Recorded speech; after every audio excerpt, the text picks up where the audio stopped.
This here is Mr. Thurgood Marshall. Man is an attorney. You will treat him with the respect that he deserves. My great-granddaddy, he was a slave. We're not slaves now, are we? We've got weapons we didn't have before. We've got the law. Baby, you go into these towns who've never seen a Negro lawyer. Hey, boy! You need to be careful. NAACP. Very good. You're going to Connecticut. Joseph Spell, Negro servant, attached socialite in our own bedroom. This case will show the world if a colored man can get a fair trial in the United States. There's only 13 million Negroes depending on you. Don't any of you have any confidence in me? I'd say you have enough confidence for us all. I only represent innocent people, people accused because of their race. That's my mission. I never touched that woman. I need a partner who the jury can relate to. Sam Friedman. Good to meet you, Sam. Hey, give me a hand with these, would you? What have you got in here, cement? Guns. Books, Mr. Friedman. Hello and welcome to this What Do You Want to Watch Spoilercast for the 2017 biographical legal drama, Marshall. I'm Ashley Hudlin. Joining me today, Dylan Blight. Happy to be here to talk about this movie of Josh Gad in it where he's not playing a snowman. Oh, Crazy. such range. Such range. So today's Spoilercast is in tribute of Chadwick Boseman. Of course, Black Panther, Wakanda Forever is about to release, which will be a lengthy tribute to Chadwick, and we thought we'd talk about one of his other films, you know? We've talked about Black Panther over on All New Marvelcast. 2017's Marshall. Let's just jump straight in. Please be aware we'll be freely discussing anything and everything about plot themes in any given movie, so if you haven't watched it, come back later. Marshall, directed by Reginald Hudlin, written by Michael Koskoff and Jacob Koskoff, starring Chadwick Boseman, Josh Gad, Kate Hudson, Dan Stevens, Sterling K. Brown, and James Cromwell. Thurgood Marshall is a lawyer primarily working to fight against racial prejudice. He takes on a case to defend Joseph Spell, an African-American man accused of raping a wealthy Caucasian woman. Dylan, what do you think of Marshall? I really liked it. I thought it was really good. I never heard of this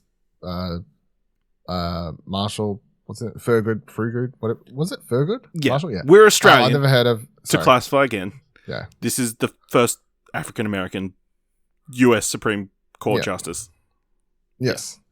So I never heard this person. Sorry, I don't know U.S. Supreme Court judge history. Do you know who RBG is? Well, yes, but that's more recent, and that's that was in the news more recently. So, really, I thought Chadwick Boseman was really, really good in this. I love his sort of charm and all that sort of stuff. His humor, I guess, like at the start where he comes in with those bags and whatever else, and then Josh Gad asks what's in these. He's like, guns, and I just sort of smiles and like all those little details. I thought he just really made this character quotations come to life. And as a law drama, courtroom drama movie, I had an element that I have never seen in these sorts of movies before, which is that the smartest man in the room, which is what he is the one who actually can't speak. So that was an interesting twist on what you're usually seeing in these sorts of things. And I thought Josh Gad is really, really good in this too. I've never seen him do this sort of role as well, and I enjoyed him in this. And I thought the dynamic between him and Chadwick was quite strong as well. Kate Hudson's fine. Sterling K. Brown is really, really good. He's good in everything he does. And Dan Stevens is really good as well on the opposite side. So overall, I thought it was really good. I found the tone sometimes just a little bit interesting because I felt like it struggled to...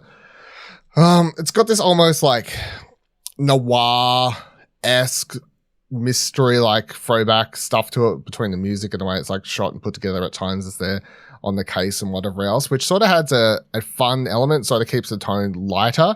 But I almost feel like it kept it too light considering the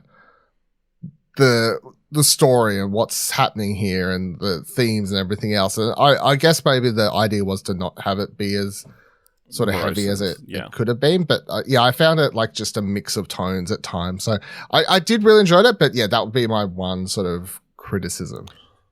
Yeah, I really enjoyed it as well. I was going into this expecting it to be more of a biographical movie, kind of like a story of his life kind of thing. Whereas this is just focuses on this one case, this one time period in Thurgood Marshall's life. Weirdly, after watching this, I was like, this was a really great pilot, you know? I would be down for Thurgood Marshall, like, next week. He's showing up some other case in some other state needing to save black people from crooked police officers and lawyers. You know what I mean? What did it say at the end? He won like 32 cases out of whatever. That's like at least 3-4 seasons. Yeah, so. Absolutely. You know? Absolutely. Yeah, Chadwick Boseman, fantastic, you know. Definitely showcasing his charm, like you said, but, you know, getting those dramatic moments as well. And especially in a show, like you said, the judge at the start of the trial says he can't speak during at all. So he's kind of hamstrung half the movie, with unable to, you know, add actual input. I was kind of worried. I'm like, oh, this is kind of weird that this movie about a black man is like, we're going to keep him quiet this entire movie. Does it have the you know, the magical, you know, black person syndrome a little bit, you know, of a black person helping a white person become better at their job or whatever. But yeah, it does that to a little bit, but, you know, I think it's earned rather than, you know, being a magical, him solving all of Josh Gad's character's problems. Yeah, it's interesting that these two characters kind of unite over this united racism, you know, especially, you know, with recent remarks by a certain black person about Jewish people. I mean, it's kind of... Kanye West would hate this movie. Kanye West would hate this movie. Kanye West would really hate this movie. And it's funny, too, because he actually wrote Django Unchained. So, it's crazy. What? Did you miss that? I must have. You missed that part of the Kanye story? Yeah, no, he didn't say... I was extending the joke. I was overreaching the joke. The joke is based around a comment he made saying, where he said that he told Quentin Tarantino and Jamie Foxx the idea for Django. And then they stole his idea and made the movie. Okay. That doesn't make sense because, you know, Quentin Tarantino wanted Will Smith to play Django. So, I mean, am I right?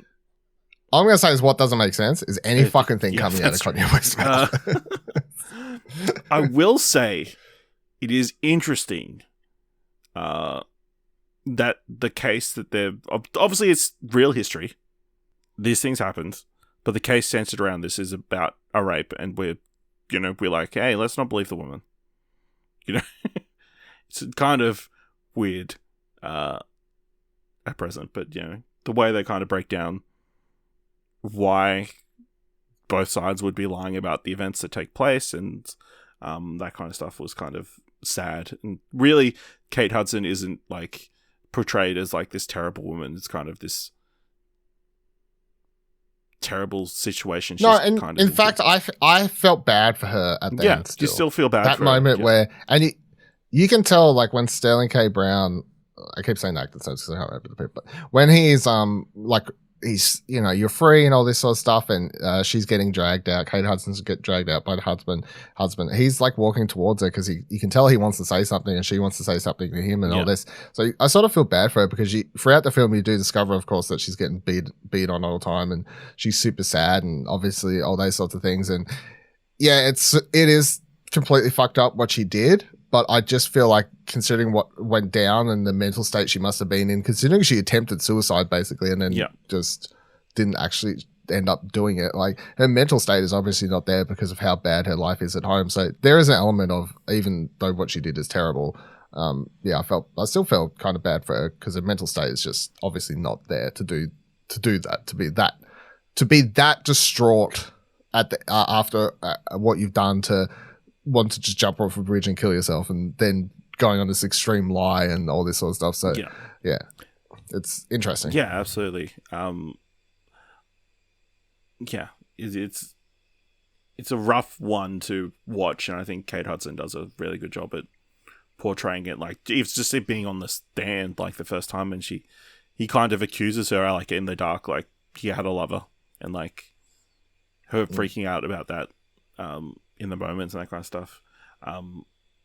The story did a good job of, like, having a lot of twists and turns in the case, and, like, that kind of stuff as well, so... one moment I did love was Josh Gad is on the stand with like the police chief, and he's like, on one side of this bridge there's a nice placid lake, on the other side there's a bunch of jagged rocks. Did it ever occur to you in your police criminal mind that why wouldn't this guy throw her onto the jagged rocks? It's like, yeah, makes a good point. Makes a really good point.